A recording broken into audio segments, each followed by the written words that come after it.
माय माऊली नमस्कार. विविध कथासार ग्रंथामधून आपण श्री नर्मदा पुराण अभिवाचन करत आहोत.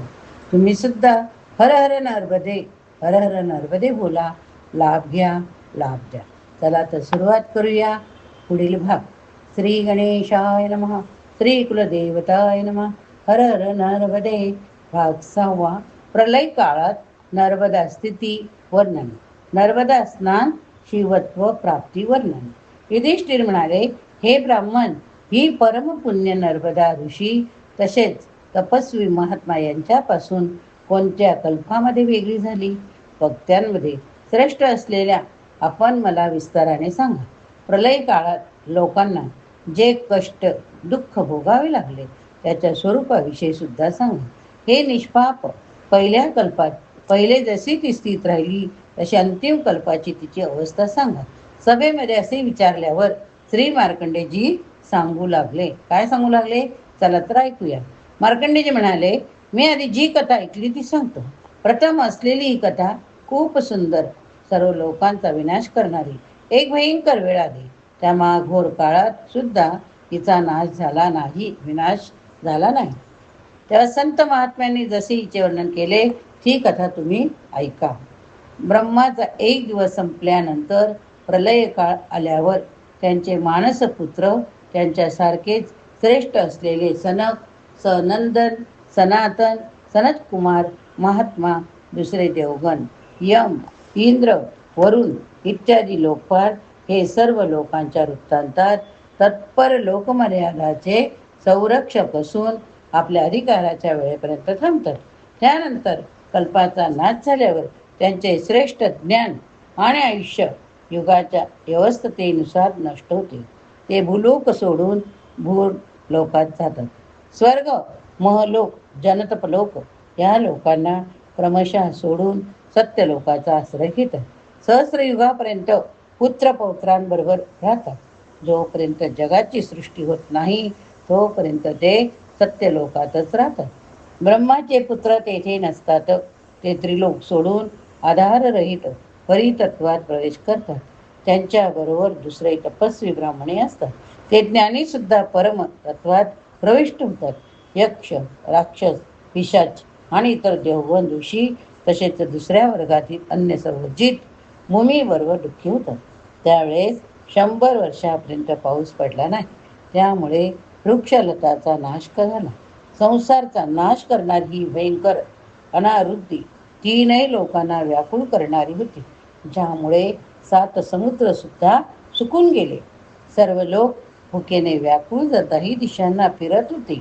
अत्यंत दुःखी लोक कंदमुळे फळांवर जिवंत होते.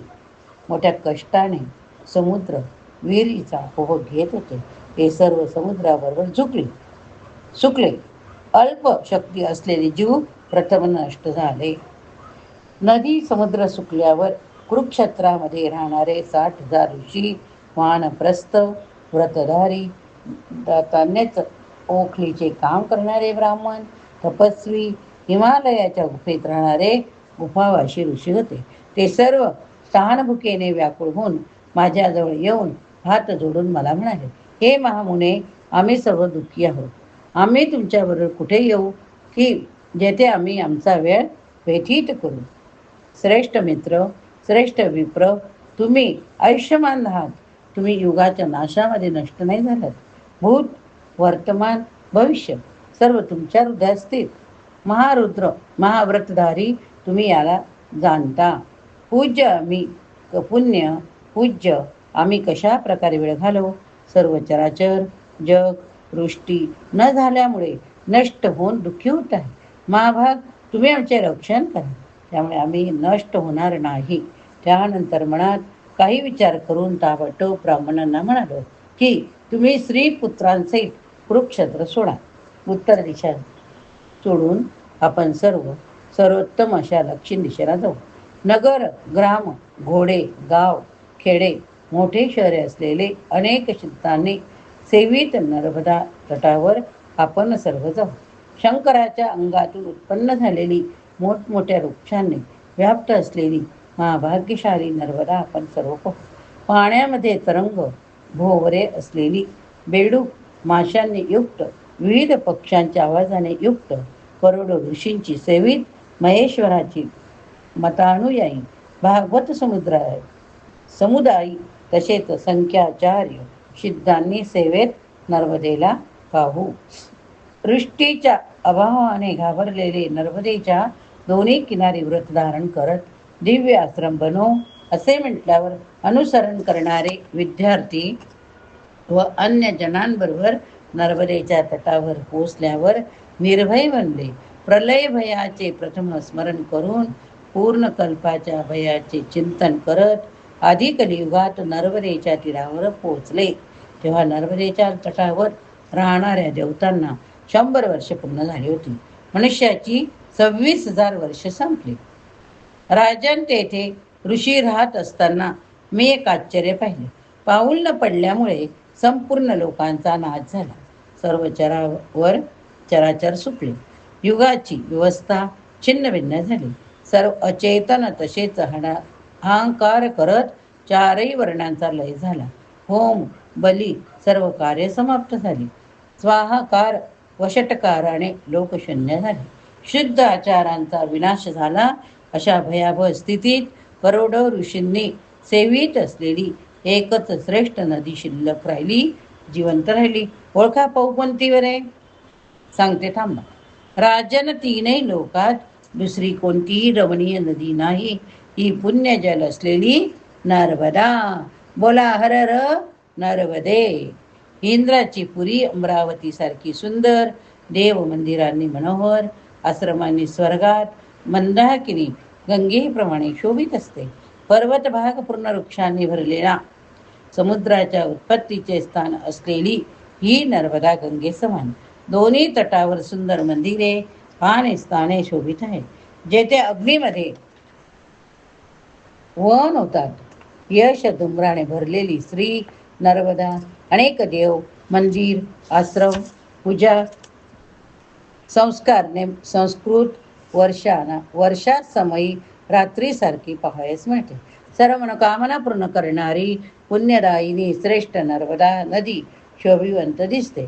तेथे काही पंचाग्नी तप करतात, काही अग्निहोत्र करतात, काही मुनी उग्र तपस्या करतात, काही फक्त पाणी पिऊन राहणारे, काही फक्त वायूचा आहार घेणारे, काही आत्मयज्ञ सर्व परमात्म्याला अर्पण करणारे, काही भक्ती मार्गाचा आश्रय घेणारे, काही वैष्णव शैव व्रताचे पालन करणारे, काही तपस्वी 1 रात्र 2 रात्रीचे व्रत करणारे, अन्य काही 6व्या दिवशी भोजन करणारे, काही मुनी कृच्छ चांद्रायण व्रत करणारे, अन्य अतिकृच्छ चांद्रायण करणारे, काही आत्मसिद्धीकरिता धर्मशास्त्रानुसार आचरण करणारे. अशा तपस्वीच्यामुळे नर्मदा शोभित आहे. भेद तसेच अभेद दृष्टीने भगवान शंकर विष्णूचे तेथे भजन पूजन होत असते. महाभयंकर कलियुगात ज्या पुरुषाची जशी भक्ती आहे तशीच सिद्धी प्राप्त होते. भगवंत माणसांना देवतेनुसार भक्ती देतात. स्वभावाची एकता अंतःकरणात भक्ती मिळवून त्यामध्ये ते विलीन होतात. जी माणसे भेद दृष्टीने भक्ती करतात, महावृक्षरूपी शंकराला सोडून शाखारूपी अन्य देवांना भजतात, ती संसाराच्या अनेक योनीमध्ये भटकत पशुपक्षी इत्यादी योनीमध्ये जन्म घेतात. वारंवार 4ही युगात अनेक योनीमधून म्हणजे देवयोनीपासून स्थावर योनीपर्यंत आवागमन ये जा करत पुन्हा जन्म, पुन्हा स्वर्ग, पुन्हा भयंकर रव नरकाचे फेरे करतात. परंतु भक्तीपूर्ण जो पुरुष सर्व चराचर उत्पन्न करणाऱ्या श्री रौरव नरकाचे फेरे करता, परंतु जो पुरुष सर्व चराचर उत्पन्न करणाऱ्या श्री शंकराची सुस्थिर भक्ती करून नर्मदेच्या तीरावर भगवंताचे भजन करतो, त्याला पुन्हा जन्म घ्यावा लागत नाही. मरेपर्यंत उपासना करणारे काही लोक परब्रह्माला मिळवतात. काही तपस्वी 12 वर्षामध्ये, काही 6 वर्षात, अन्य 3 वर्षात, काही म्हणे 1 वर्ष, काही 6 महिन्यात सिद्धी प्राप्त करतात. काही शंकर आणि भगवती कीर्तिशालिनी नर्मदेचा आश्रय घेऊन 3-3 महिन्यात उत्तम सिद्धी प्राप्त करतात. संसाराच्या दोषांचा नाश करून सनातन ब्रह्माला प्राप्त होतात. अशा प्रकारे घोर कलियुगात शेकडो हजारो मुनी नर्मदेच्या तीराचा आश्रय घेऊन भगवान शंकराला प्राप्त झाले आहे. असे महात्मा जे ब्राह्मण नर्मदेच्या तटावर येऊन तन्मय होऊन भक्तीपूर्वक शिवाची आराधना करून शिवाला मिळवतात. ध्यान, पूजन, जप तसेच महाव्रत आदी उपायांनी जे नारायणाचे निरंतर चिंतन करता ते श्वेत वस्त्रधारी महात्मा राजहंसासारखे संसार समुद्राच्या पलीकडे जातात. हे सत्य, हे सत्य, हे सत्य. सत्य हात उंच करून सांगतात की जो सर्वता सिद्ध आहे त्या नारायणाचे सदा चिंतन केले पाहिजे. हे राजन, जो पुरुष इंद्रियांना मनाला वश करून नर्मदेच्या तीरावर 1 महिना किंवा 15 दिवस निवास करून भगवान शंकराची पूजा करतो, तेजस्वी पुरुष साक्षात देवादिदेव शंकर होऊन जातो. किडे, पतंग, पक्षी, मुंग्यांसारखे अन्य जीव जे नर्मदेच्या पाण्यात मरतात ते दिव्य रूप संपन्न उत्तम कुळात उत्तम होऊन 100 वर्षापर्यंत धर्मपरायण होतात. वाकडे झालेले वृक्ष वेळ आल्यावर तरंगाच्या प्रबळ वेगात मुळासह पाण्यात पडतात. ते नर्मदेच्या पाण्याने पापरहित होऊन स्वर्गाची शोभा वाढवतात. ज्यांच्या इच्छा, आशा, आकांक्षा नष्ट झाल्या ते पुरुष सकाम भक्तीने नर्मदा तटावर मृत्यू पावतात. ते जड आंधळे मुखी सुद्धा स्वर्गाला जातात. तेव्हा शंकराची पवित्र भक्ती करणाऱ्या ब्राह्मणाविषयी काय सांगायचे? महिनाभर उपवास करून शरीर सुकवलेले शिवाच्या पूजनाने किंवा विष्णू प्रतिभावना असलेले पुरुष त्या गतीला पोहोचत नाही. जो पुरुष नर्मदा तटावर निवास करून भावना असलेले पुरुष त्या गतीला पोहोचत नाही. जो पुरुष नर्मदा तटावर निवास करून अविनाशी शंकर नारायणाची मनाने परम पवित्र होऊन पूजा करतो, तो पुन्हा मातेचे स्तन अविनाशी शंकर नारायणाची मनाने परमपवित्र होऊन पूजा करतो, तो मातेचे स्तन पीत नाहीत म्हणजे मुक्त होतात. जे मुनी देव पूजित नर्मदा तटाचा आश्रय घेऊन निवार, सांभा, जऊ, उगदी फळ इत्यादी खाऊन आपली जीविका चालवतात त्यांना पुन्हा जीवन मिळत नाही. जो नर्मदेच्या तटावर पोचून तिन्ही देवपूजन सत्याने पवित्र होऊन नर्मदा परिक्रमा करतो, तो पुरुष पुन्हा मातेच्या उदरी जन्म घेत नाही. लोकांनी किती यज्ञ, दान, तीर्थाचे सेवन केले तरी सुद्धा काही मिळत नाही. जो नर्मदेच्या उत्तर दक्षिण तटावर सेवन करतो तो भगवान शंकराचा अनुचर होतो, पार्श्ववर्ती होतो. जो पुरुष शंकराच्या शरीरातून उत्पन्न झालेली तसेच त्याच्या शरीररूपी स्वर्गशिडीचा असलेल्या पंक्तीरूपी नर्मदेचे सेवन करत नाही, तो संसाराला वंचित, जन्माचा लाभ न मिळालेला पंगू, अंध, पशुसारखा आहे. जो पुरुष श्रेष्ठ ब्राह्मण त्या घोर कलियुगाला पुन्हा पाहू इच्छित नाही, तो सर्व आसक्ती सोडून नर्मदेच्या तटाचा त्याग न करता सर्वांच्या हितकारी संपूर्ण जगाला मान्य आणि वंदनीय होय. भृगु, अत्री, वशिष्ठ, गार्ग्य, कंक असे कितीतरी असंख्य ऋषीमुनी नर्मदेमध्ये स्नान करत आर्द्रदेहाने देवलोकगामी होऊन ब्रह्मपदाला प्राप्त झाले. नित्य निर्मळ शुद्ध चित्त असणारे पुरुष या अत्यंत पुण्य पवित्र ज्ञानाने पूर्ण असलेले नर्मदा महात्म्य वाचतात. भगवान शंकराच्या वचनानुसार ते महात्मा उत्तम गतीला प्राप्त होता, यात संदेह नाही. अशा प्रकारे 10वा अध्याय या ठिकाणी संपला. पुढील भागात आपण नर्मदा महात्म्य वर्णन बघूया. हर हर नर्मदे, हर हर नर्मदे. नमामि देवी नर्मदे, नर्मदे हर हर नर्मदे, नर्मदे हर हर नर्मदे.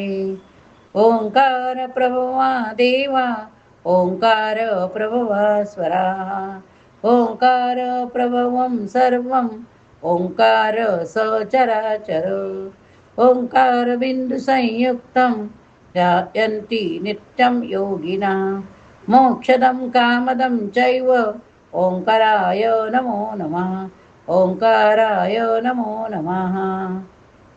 हर हर नर्मदे बोला.